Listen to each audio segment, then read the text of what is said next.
ce 66e set, nous allons découvrir qui était Ferit Muchir, un architecte perpignanais du XXe siècle.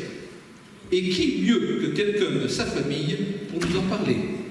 C'est sa petite fille, Claire Muchir, qui va nous le présenter. Après la démolition des remparts à Perpignan, de nouveaux quartiers sont aménagés et forment des ensembles remarquables tant par leur créativité que par leur unicité.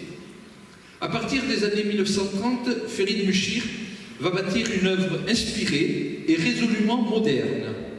Ces maisons cossues répondent aux besoins de la bourgeoisie, ces villas accompagnent le développement du tourisme estival, alors que ces chalets partent à la conquête des hauts cantons et des sports d'hiver. En préambule, ce très beau portrait de mon grand-père, réalisé par Charles Lafay, son ami. Ferit Muchir a toujours été très proche de nombreux artistes, céramistes, sculpteurs.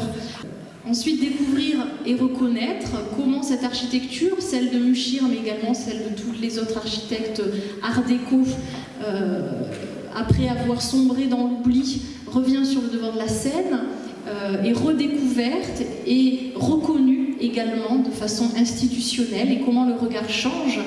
C'est amusant de voir comment, en effet, l'on peut actuellement redécouvrir cette architecture et devenir enfin fier d'habiter des villas art déco à Perpignan.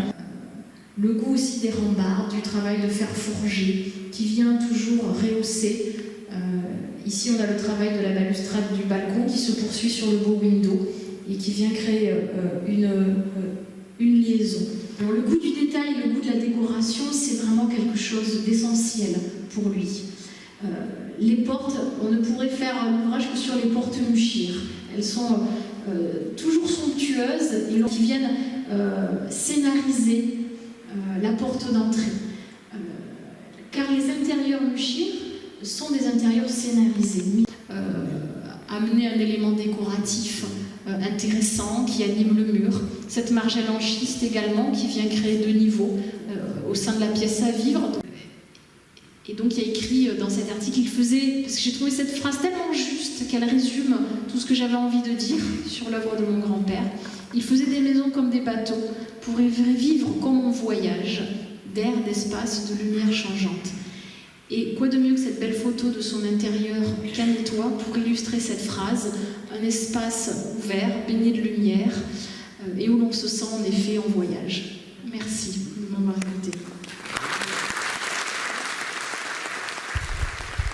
Pourquoi les parents ils étaient pas au deuxième étage comme les gosses?